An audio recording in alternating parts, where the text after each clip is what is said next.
First up, peer-to-peer lending. P2P platforms connect borrowers directly to investors. You can lend money to individuals or small businesses online and receive payments with interest, bypassing traditional financial institutions. P2P lending can be more rewarding than traditional savings accounts or even some bonds, given the higher interest rates on loans. But remember, with higher returns comes higher risk, including the risk of default. Next, let's talk about crowdfunding real estate. This method allows investors to pool their money together to invest in real estate projects. It's a way to access the real estate market with a much smaller initial investment compared to buying properties outright.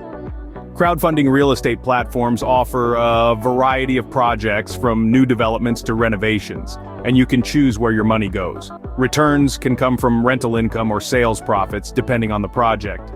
And now for something completely different, investing in royalties. Whether it's music, books, patents, or other intellectual properties, you can buy a stake in the royalties these assets generate. Royalties can provide a passive income stream for years. This type of investment is particularly interesting because it's based on the continuous performance of an asset in the market.